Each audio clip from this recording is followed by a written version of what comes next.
I don't know if you guys saw this weekend, but all over Twitter and really all over all social media, this was on Instagram as well, there was a phrase that was trending all weekend. And this phrase, it was in hashtag form, and it was also just the phrase in and of itself. The phrase was mass formation psychosis and hashtag mass formation psychosis. And this was trending on Twitter especially. And so I clicked on it, of course, and I knew the origin of it. I knew that it was an allegation of essentially mass brainwashing that was made about COVID here in the United States, that people are brainwashed on a massive scale, and that's why they're behaving the way that they're behaving, still in fear after 2 years. But first of all, those who got this trending are absolutely hysterical. This was the funniest thing. The funniest memes that I have ever seen came with mass formation psychosis. And in case you aren't familiar with exactly what it is, this is what I discovered. So Dr. Peter McCullough, who is the doctor that went wildly viral on Joe Rogan's podcast. I think it was actually that episode of Joe Rogan's podcast was the most viewed, most listened to episode ever in the history of the Joe Rogan Experience, which is incredible. Dr. McCullough, of course, is what I would term as a skeptic, meaning he looks at every claim made by Dr. Fauci, made by the public health ilk, made by the World Health Organization, and he questions it. He asks, is this true? Show me verifiable evidence. He looks at science. And so he went on Joe Rogan as a contrarian. I'm sure you saw this. I don't need to explain all of it to you. But on the show, on this episode, McCullough talks to Rogan about mass formation psychosis because Rogan asked him, what is the explanation for so many millions and millions of the American people still accepting this tyranny from the government in the face, contradicting the science, contradicting empirical evidence, contradicting common sense? You know, we're talking about the Joy Reids who go running double masked and double vaxxed. We're talking about the people who are low risk for fatality of COVID, who get COVID and then freak out and thank God for vaccines because they said that's why they didn't have a fatal case, even though they obviously didn't have a fatal case because they were young and otherwise healthy. We're talking about the people who basically say, thank you, may I have another, when the government takes away a freedom or a liberty, one of our inherent rights, instead of saying, well, is that really necessary? Does that actually help stop the spread of COVID-19? And moreover, does the government have the authority to do it? So Joe Rogan poses this question to McCullough.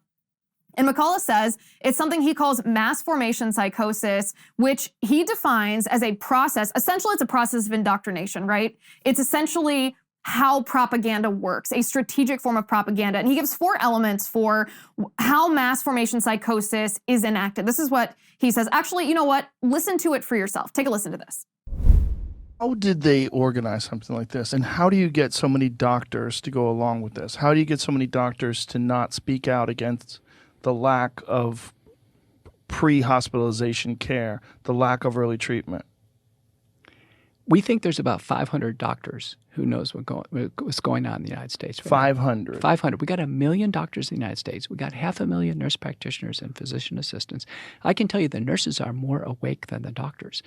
Why is that? The doctors appear to be, like many of our leaders. By the way, all the leaders of the major churches, every single one of them, the major religious branches are under the spell.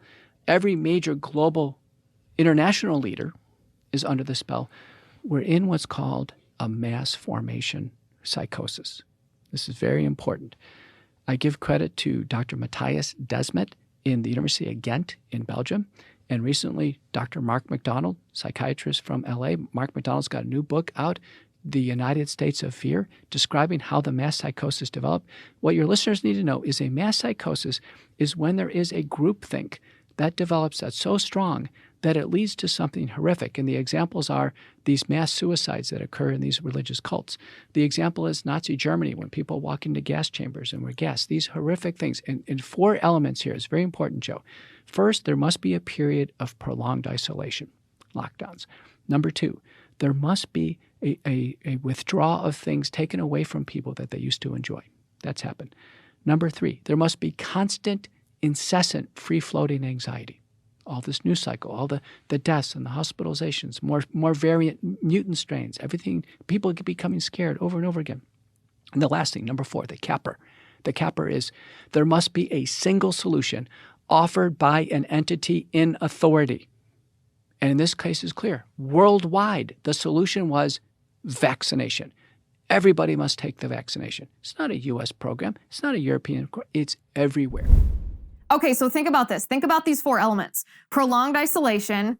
2 years of lockdowns. And even if it isn't lockdowns, it's this mental fear that grips people, that keeps them at their home, that keeps them away from their families at Christmas. Prolonged isolation, withdrawal of things taken from people that they used to enjoy, you know, like church or the playground for children or hugging your grandparents.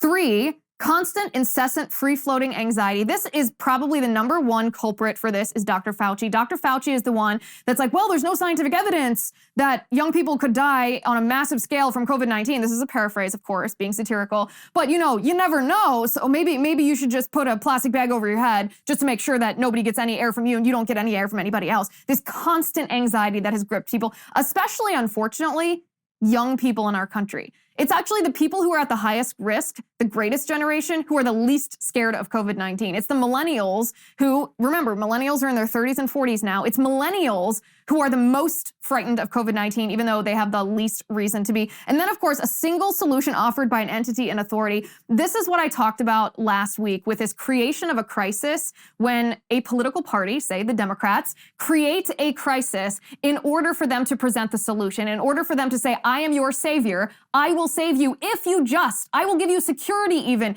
if you will just surrender your rights and your liberties to us, we will save the day. We will save the country. We will save democracy. We will save you from COVID-19. Whatever it is, they want to be a savior. So this hypothesis of mass formation psychosis, this is obviously something, of course you're the victim of mass formation psychosis. Of course this is happening in our country. It's not even a question. The most hilarious part of this, the reason that I'm laughing is because guess who is contesting this? Guess who is telling you, no, there's no mass formation psychosis. There's no such thing as mass formation psychosis. That's made up. That's not real. Guess who is trying to tell you that this doesn't exist? I'm going to tell you in just a second. I'm Liz Wheeler. This is The Liz Wheeler Show.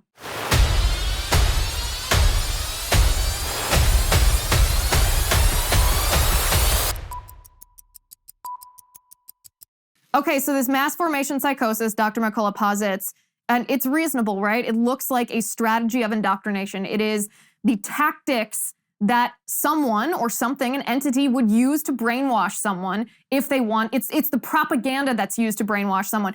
Yet on Twitter, so those of you who are on Twitter, you're familiar with Twitter Moments. Twitter Moments are essentially Twitter being an editor. It's Twitter not just allowing other people to have a platform and other people to say what they want to say and the merits of what you say to determine the popularity of your tweet. It's Twitter jumping in the fray and pretending to be a fact checker, pretending to be the arbiter of truth. They are acting not as a platform.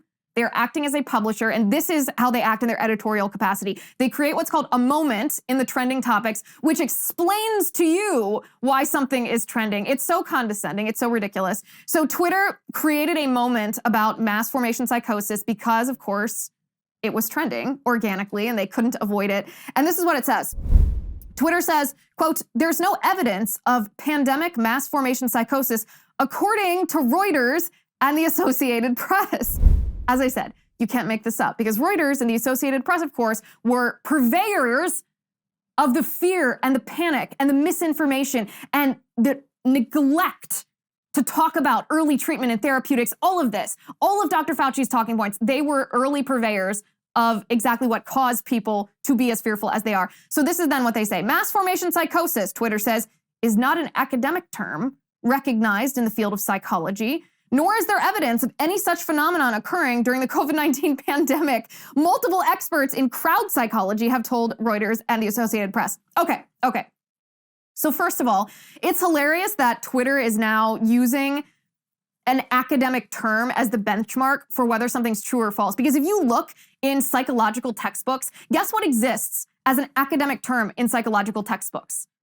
Gender dysphoria as a mental illness, and an actual definition of a biological man, and an actual definition of a biological woman.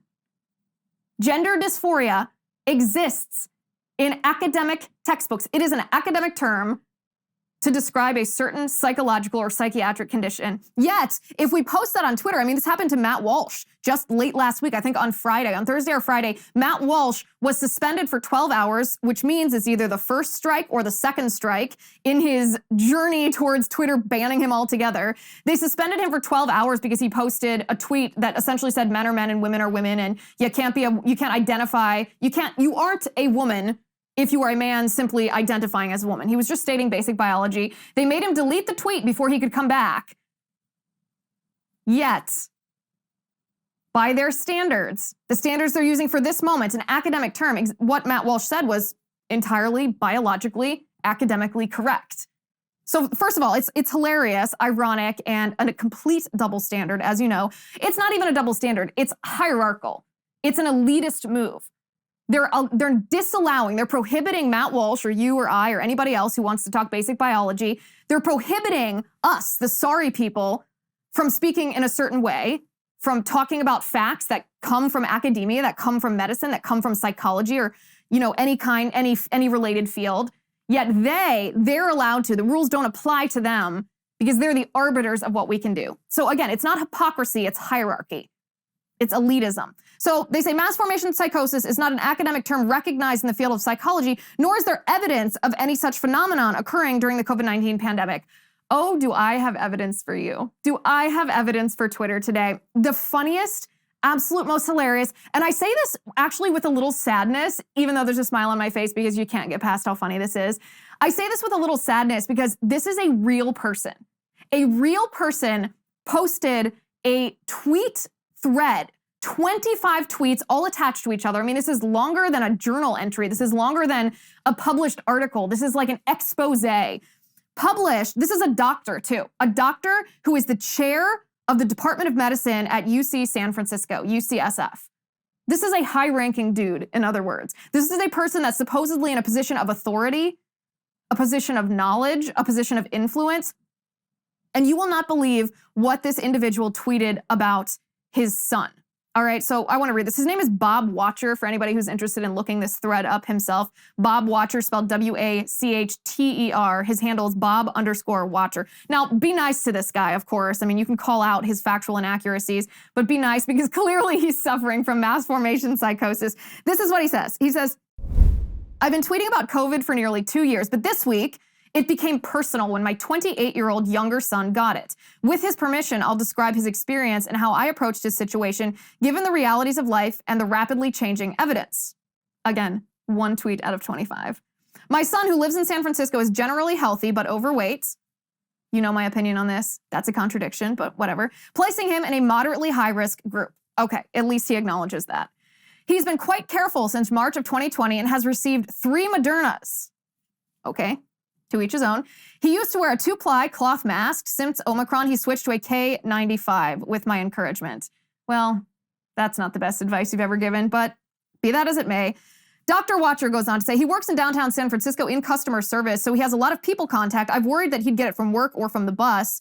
Interesting, though, studies show that mass transportation is not a place where COVID-19 is passed frequently, especially the bus, whatever. But that's not how it happened. Instead, one of the few friends he sometimes sees in person, another fully vaxxed young person who has also been quite careful, came over Monday night to watch a movie. She felt fine, as did he. First of all, can we just recognize how sad this is? That it is January of 2022, and since March of 2020, he has only associated with a few friends who he sometimes sees in person. So if you're wondering about those headlines about mental health crises in young people, this spate of suicides, I mean, this is why. It's because our public health establishment has told young people that not to look at other people as people, but to look at other people as pathogens, as a danger to yourself.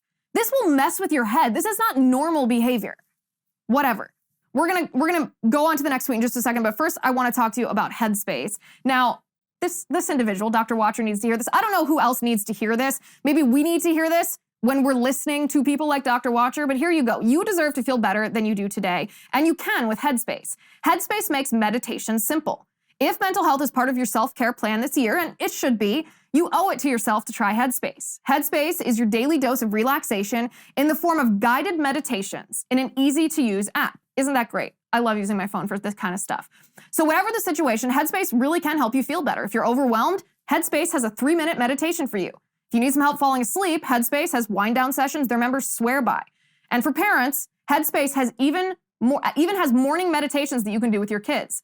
Headspace's approach reduces stress, improves sleep, boosts focus, and increases your overall sense of well-being. You deserve to feel happier. And Headspace is meditation made simple. So go to headspace.com/Liz. That's headspace.com/Liz for a free 1-month trial with access to Headspace's full library of meditation for every situation. This is the best deal offered right now. So go right now to headspace.com/Liz.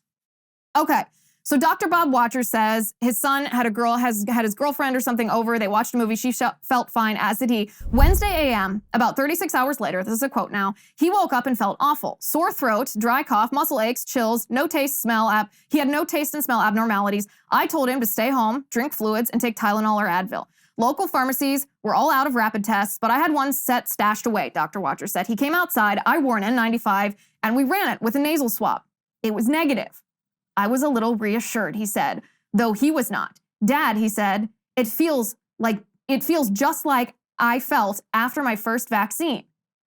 So let's just pause for a second. This is an individual who I don't know how overweight he is, so I don't know his exact risk category. But imagine taking a vaccine that made you feel exactly like the disease itself, and the vaccine didn't prevent you from getting that disease. Mind-blowing. Mind-blowing.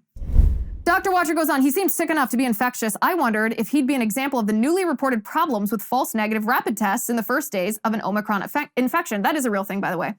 He called the UCSF hospital's COVID hotline. He's a patient to get a PCR or color test. The first available was 4 days away, so no help. I heated up some chicken soup, brought an oximeter, 97% woo, though his heart rate was 120, concerning, probably from being overweight, and told him to call me if his symptoms changed or his O2 sat fell below 95%.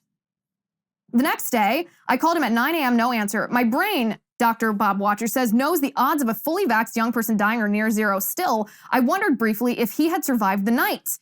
Evidence-based medicine meets parental emotion. I tried again at 10, still no answer. Okay, so let's pause for just a second here because we're talking mass formation psychosis. If he recognizes this contradiction between evidence-based medicine and parental emotion, did you feel the same kind of paralyzing fear the last time your son had the flu? The last time he had a cold? The last time he had just an influenza-like illness, a nasty virus, a bug, a fever? Did you even know? Did your son even tell you? Because there's a reason that you feel this. It's not just parental emotion, actually. You've mislabeled that. It's not parental emotion. What you're feeling is the effects of 2 years of propaganda. Now think about those 4 elements that Dr. McCullough talked about, of isolation, of free-floating anxiety, of rights and freedoms that you enjoy being taken away, and of an entity in authority telling you that there is just one solution, a vaccine. All he's focused on here is the vaccine. And it gets even worse, okay? So he said, I let myself into his place and found him sleeping. Yeah, every 28-year-old man's dream, right? Your parent just watching you sleep, coming into your house, watching you sleep. I found him sleeping and breathing. An hour or so later, he heard from the friend he saw Monday p.m. She had tested positive. Of course, that increased my son's odds of having COVID, but still the incubation time of under 2 days seemed awfully short. It was time for another rapid test, this time based on early reports that swabbing throat plus nose improves yield for Omicron versus the nose alone. That's what we did. A good rub around his tonsils and tongue, and then same swab, a bit gross, both nostrils. Super gross. Whatever, it's gross to swab anything. That's not his fault. A lot to criticize, maybe not that. The 15-minute wait, he said, and then the pink line, he was positive. Make it sound like a pregnancy experience here. Like millions of other young people, my son had COVID. I felt a strange guilt, not entirely rational, but real, for not having protected him. Again, let's pause. Not entirely rational. This man acknowledges that what he's feeling is irrational, and yet he's presenting it as if it's something to be proud of. He's presenting it as if it was this traumatic experience instead of just, this is a non-experience. This is a non-experience, what he's going through. And it concludes that way as well. But having protected him from what? From getting a cold? Did you feel guilty every time your child has a cold? My daughter has a cold right now. And I didn't get a lot of sleep last night because she's sick, but I don't feel guilty for not protecting her. That's how viruses, that's how colds work. People get sick. That's life. But the mass formation psychosis, Reuters tells us, isn't real. Well, what do you call this then? We canceled the PCR test, he writes, now 3 days away since the diagnosis seemed secure. So one more case omitted from the public numbers, which makes skyrocketing case counts even more amazing. Yes, but this kind of case that your son has, it doesn't matter. It's representative of what the normality of COVID is right now. We don't need the government to be keeping track of this because it's nothing. It's nothing, as we will see. He called in sick to work, et cetera, et cetera. Dr. Watcher said, I set out to figure out if his prognosis and if treatment was merited. I knew deep down that the odds of a bad case were low, but when it's your kid, you freak out a bit. Regarding the prognosis, Youth helps compared to his 64-year-old dad. He has a 1/4 chance of hospitalization risk and a 1/25 the death risk, and an online risk calculator. Guys, after I read this thread, I clicked on this just because I can't believe this exists. This is funny, and I actually ran it on myself. An online risk calculator, which doesn't consider the vaccine or Omicron, but does consider age and risk factors, calculated the risk of hospitalization at 2.3%. Okay, so this is what's really interesting here. I ran this and it's hilarious. I ran it on myself because I had COVID and I recovered just fine. Obviously, I'm sitting here to tell the story, to tell the trauma and the experience. And they told me that my risk factor was low risk, but 4%. This guy who's supposedly 28 and fat, I am 32 and not fat, his risk factor was 2.3% and my risk factor was 4%. Okay then. Anyway, to me, it's hilarious that someone even built this. They're probably getting 1 billion clicks on this website. Pointless. Whatever. He said, I figured that his triple vax status cuts that by 80% and Omicron's mildness by another 50%. So maybe a 1 in 300 chance of needing hospitalization. If that. Whatever. There are 4 main treatment options, he says, for a symptomatic outpatient. 1, monoclonal antibodies, but the only one that works against Omicron, I'm assuming is Omicron because it's now dominant in the US, is Sotrovimab. I'm not even sure how to pronounce that one, but we all know that the original one, Regeneron, does not work anymore. It's exceptionally short in supply. Biden, hello, exceptionally short in supply. Last week, UCSF had none in stock, so that's out. My favorite, the Pfizer pill Paxlovid, which, the chance of hospitalization, cuts the chance of hospitalization by 90%. This is according to this guy, by the way. My opinion on this is very different if you look at the studies from Pfizer. That's a conversation for a different day. It's also hard to find. So at UCSF, he says, we'll only use it in severely immunocompromised folks. The third choice is remdesivir, an IV drug that we've long used in the hospital, but recently shown to cut hospital and death rates by 87% in high-risk patients. He said, because it's an IV, it's also limited to patients at much higher risk than my son. Finally, Merck's new pill, which has an extremely long name, it's like Paxlovid. It's a 5-day pill. By the way, the preliminary studies on that pill show that it comes with tremendous birth defect risks. I'll be interested to hear more studies about that, more investigation, more intellectual curiosity, more journalism about that. Somehow, I doubt we're going to see any of that because this is a pill that could profit Pfizer and profit Fauci, whatever. So this is what he says, okay? So these are the only 4 treatment options he talks about. He doesn't talk about repurposing any pre-existing antiviral drugs. He doesn't talk about diet. He doesn't talk about sugar. He doesn't talk about vitamin D. He doesn't talk about vitamin C. He doesn't talk about zinc. Nothing. Just these 4 things. Good thing. Fortunately, his son was at low-ish risk. So he goes on to say, we're almost done here. He says, I called his doc who noted that the pills have benefit when used before day 5. I'd err on not treating, he said wisely, but might reconsider if things worsened in the next couple days. It's now day 4, pulse ox is fine, heart rate is slowed, he's a bit less fluish, but his throat still hurts like hell. Okay, well, when 5 days are up, we'll do another rapid test if I can find one. If negative, he'll leave isolation and by the way, he'll leave isolation after 5 days. Why? Because Fauci arbitrarily changed the number of days that you're supposed to isolate and quarantine after you've tested positive for COVID arbitrarily, because the whole 2 weeks quarantine or 10 days quarantine or 9 days quarantine, now 5, it's all arbitrary. It's completely arbitrary. It's not based on any science. So he'll leave isolation after 5 days and wear a KN95. If positive, he'll stay isolated until it's negative or day 10. He'll still mask for 5 more. And that, we hope, will be that. Am I worried about long COVID? He said, a little. The literature is a mess. Some studies show 50% of people have persistent, greater than 1 month symptoms. Other studies say it's more like 5%. Imagine suggesting that 50% of people have long COVID. I mean, when you have a cough with any virus, it lasts weeks. That's not long COVID. That's simply a persistent cough that eventually goes away. This guy, again, mass formation psychosis, the demonstration. He said, it seems like vax lowers the risk. So it's a concern, but there's not much more we can do but wait and see. Any lessons? First, thank God for vaccines. Yes, he had COVID, but his vax slashed the odds of a severe case, hospitalization, and death. He was young. It was Omicron. What? Slashing what? Were you going to slash this much? You going to slash something that's this much of a chance? Mass formation psychosis. Second, concerns regarding false negative rapid tests and Omicron are real. Yeah, that's true. As are shortages of tests and medication. Yes, but the thing is, he didn't need to be tested because there's no early treatment that's done. There's no point in testing if you have a cold. There's no point in testing if you have COVID if you're not going to get treatment for it. If you're not going to get treatment until you go to the hospital for breathing difficulties, why even bother to test? Why do we need these numbers? Case numbers are completely arbitrary. They're just used by the government for mass formation psychosis because it's scary sounding, the more people that are getting it. Then he goes, Omicron's lesson, lower your guard and it'll pounce. Dude, sir, to be respectful, it doesn't matter your behavior. A virus is gonna virus. There's nothing we can do to stop endemic viruses. Nothing. That's what it means when something's an endemic virus. It means it circulates. You can't just stop it. It doesn't happen. He said, should he have watched movies with his friend? I think so. It seemed like a fairly safe encounter.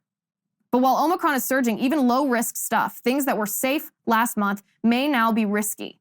Given how quickly the storm may pass, it seems wise to hunker down a bit.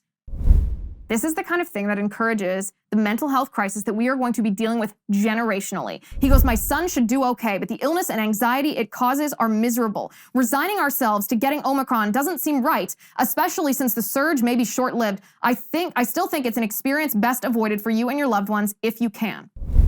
25 tweets, that was. 25 tweets. What's the moral of this story? His son was fine. His son got COVID. He didn't take anything for COVID. He wasn't at risk for a serious case of COVID, hospitalization, or death, and he turned out fine. And his dad, by the way, his dad is paranoid. His dad obviously suffers. This, ladies and gentlemen, is mass formation psychosis in the flesh.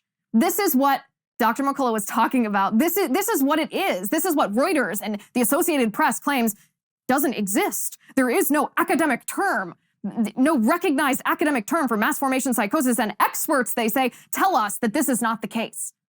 The problem is, the reason that I even saw this tweet thread is because it went viral. Because a lot of people think the way that this wackadoodle thinks, that this paranoid wackadoodle thinks. This paranoid wackadoodle who is the chair at the Department of Medicine at the University of California, San Francisco. If that's not mass formation psychosis, then what is? The reason for this, by the way, the reason this was trending, I should say, is because people recognize this. We're not idiots. The American people aren't idiots. There are a lot of people who have been duped by the radical left and who have allowed themselves to be indoctrinated and then brainwashed from that indoctrination by these public health officials and politicians and mainstream media outlets who repeatedly lie to them. But every day, there's a growing number of people who say, wait a second, what we're hearing from the CDC doesn't match the science. What we're hearing from Dr. Fauci and from CNN contradicts our experience, our personal experience, and the experience of all of our friends. Something is wrong. The reason that there is distrust in institutions in our country is because these institutions have betrayed our trust. They've betrayed our trust completely. For example, I thought that this was a story from the Babylon Bee when I first saw it. This is real. Dr. Fauci, during the past 2 years, during this COVID pandemic, has done the most outrageous thing that you could possibly imagine. We're going to talk about it in a second. But first, I want to talk to you about American Hartford Gold. Now, I'm sure I'm not the only one who's noticed everything in our country is getting expensive. Consumer prices are the highest we've seen in 30 years. Inflation is seemingly here to stay. And if the government continues its out-of-control printing and spending, the dollar could continue its free fall and lose its coveted role as the world reserve currency. So how do you protect your money, your retirement, your savings? Well, American Hartford Gold can show you how to hedge your hard-earned savings against inflation by helping you diversify a portion of your portfolio into physical gold and silver. They'll even help move your existing IRA or 401k out of the volatile stock market into a precious metals IRA. And they make it easy. That's the good news. They are the highest rated firm in the country with an A+ rating from the Better Business Bureau and thousands of satisfied clients. And if you call them right now, they will give you up to $1,500 of free silver on your first qualifying order. So don't wait. Call them now. Call 855-768-1883. That's 855-768-1883, or text Liz to 65532. Again, that's 855-768-1883 or text Liz, L-I-Z, to 65532. So Dr. Fauci, over the past 2 years, during coronavirus, if you will, during the COVID outbreak, I hesitate anymore to call it a pandemic because I'm not sure that's what it is. If there's a pandemic of anything, it's a pandemic of mass formation psychosis, and I stand by that. But Dr. Fauci, while you have lost your business because the government forced it to shut down, what did we have, like 40% of restaurants in California had to close permanently after the California government didn't allow them to operate? They shut down. They just unilaterally shut down, dictated that restaurant owners close their businesses. So while you lost your business permanently, your livelihood and your life savings were drained, you lost your job because of social distancing, because the economy has tanked under these orders, these dictates. Guess what Dr. Fauci did with your tax money? $205,000 of your taxpayer money, Dr. Fauci spent studying transgender monkeys. Yep. Not kidding. Transgender monkeys. Dr. Fauci took male monkeys.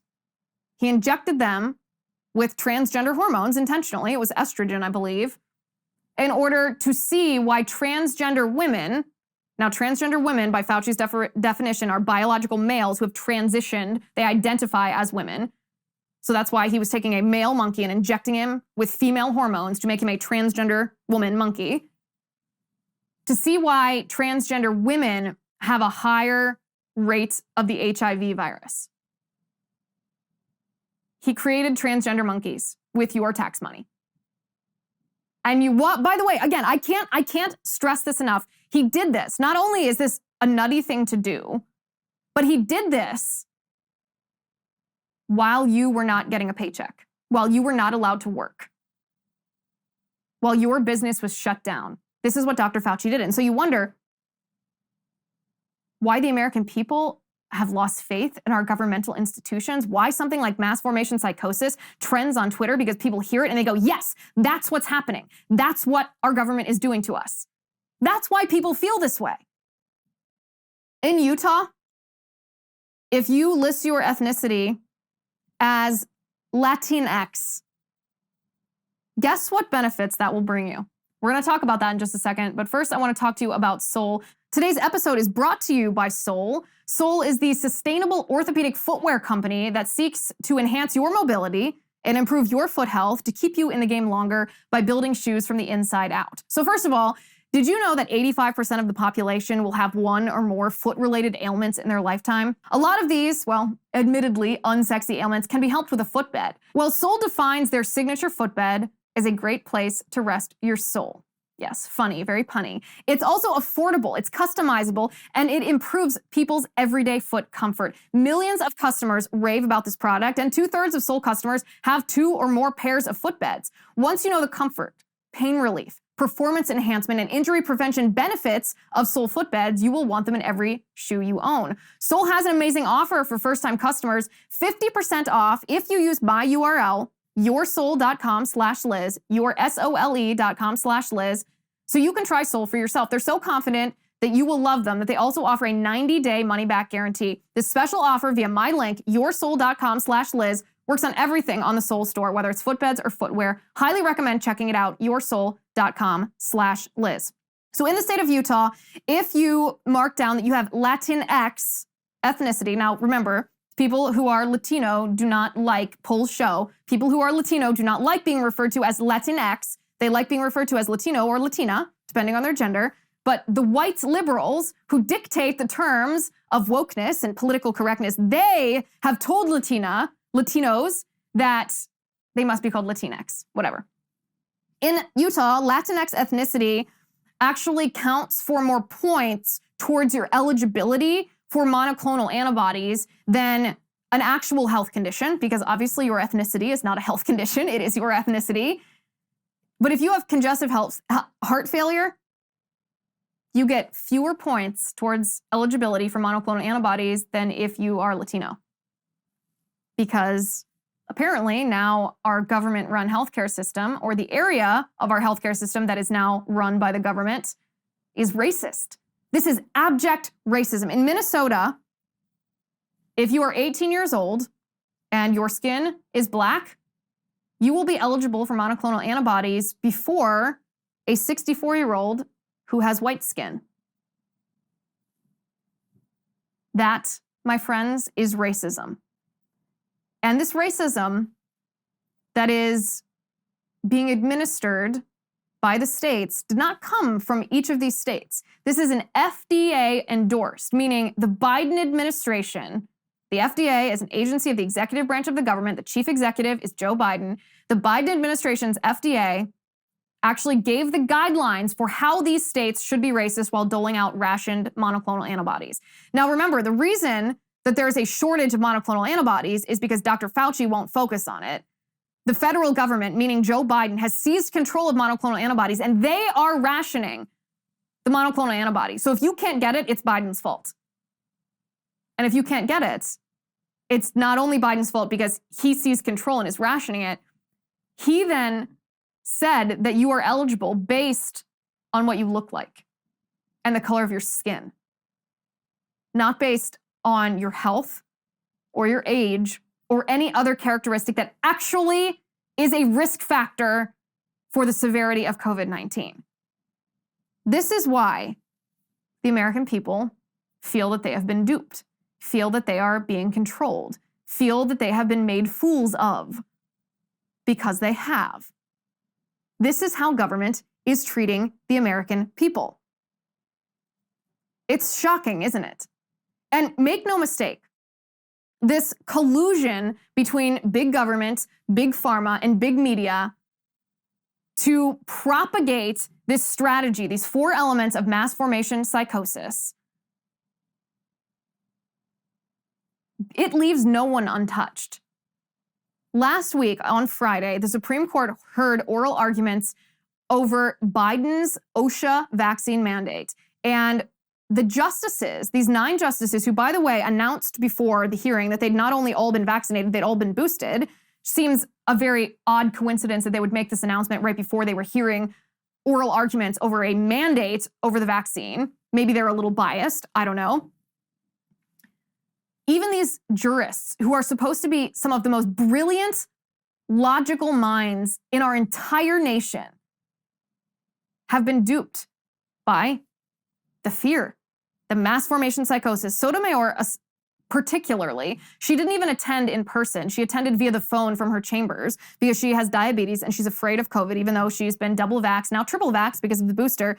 She said that there were 100,000 children. She's obviously in favor of this vaccine mandate. She thinks everyone should be forced to get it, and she doesn't care that the federal government has no authority, no constitutional right to force people to do this. She doesn't care. Her argument is that 100,000 children have been hospitalized, are hospitalized currently actually, which is worse, from COVID-19. This is not even close to true. This is like a CNN level lie.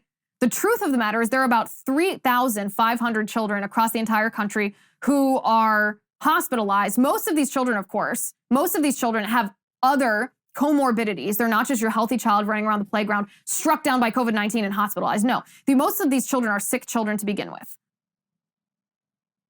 But she used this fake news, this absolutely wildly false statistic to bolster her obviously preconceived notion about whether Joe Biden's vaccine mandate should be upheld or overturned. I mean, the only question, by the way, it actually doesn't matter. Whether it's a wise decision or not to get the vaccine is irrelevant. Whether the vaccine is effective or not is irrelevant. How many people, the case number of COVID-19 across the country is irrelevant. The only question that these justices should have been evaluating is, does the Biden administration, via an executive agency, OSHA, have the authority via an emergency temporary standard, the ETS, to issue a mandate, a dictate that forces private employers across the country to force their employees to get vaccinated or else lose their job?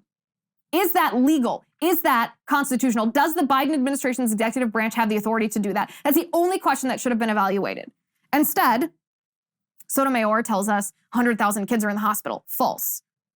Breyer says there's 750 million new cases of COVID in the United States today. By the way, do the math there.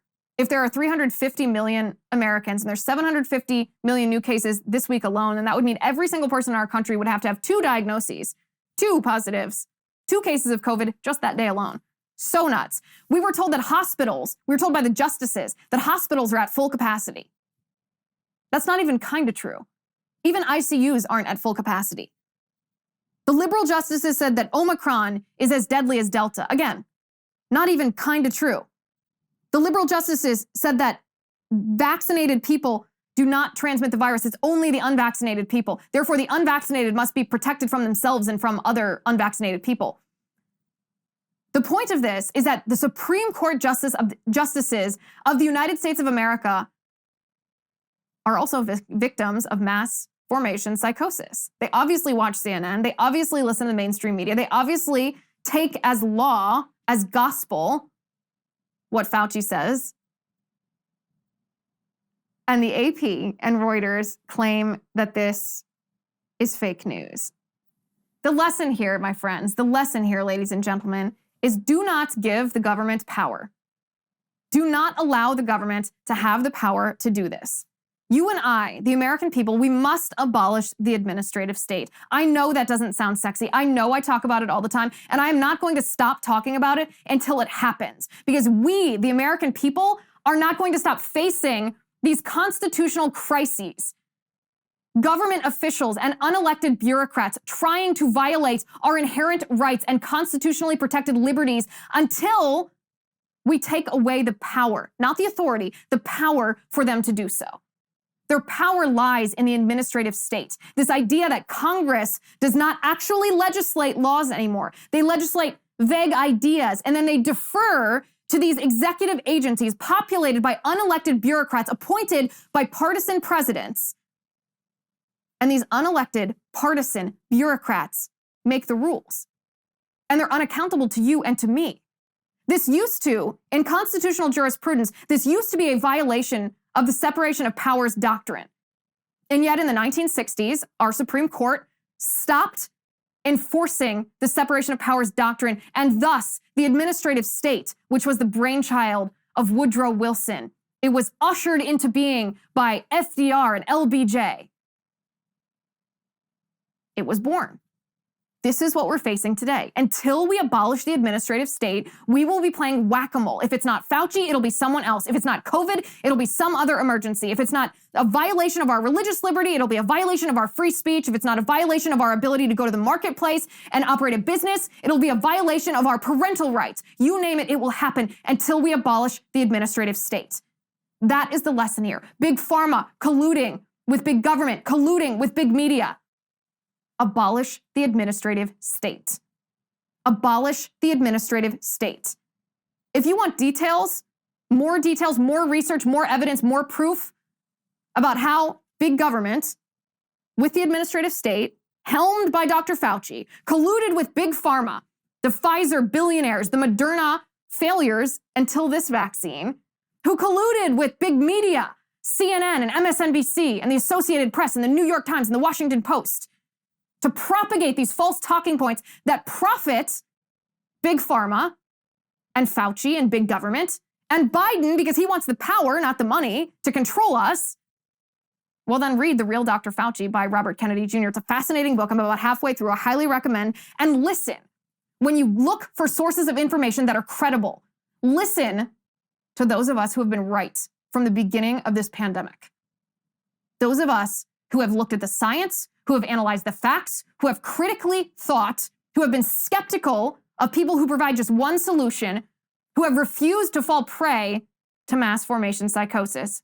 Because make no mistake, those propagating mass formation psychosis have us all in their crosshairs, and it's up to us to stop them.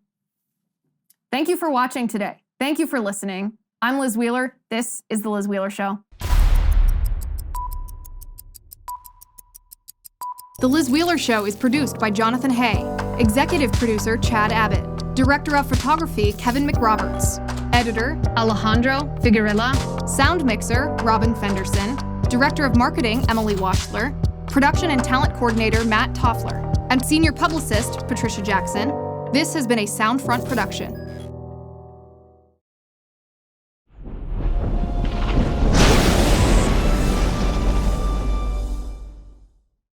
If you haven't already, give this video a thumbs up, hit the subscribe button below, and ring the bell to make sure you never miss a video.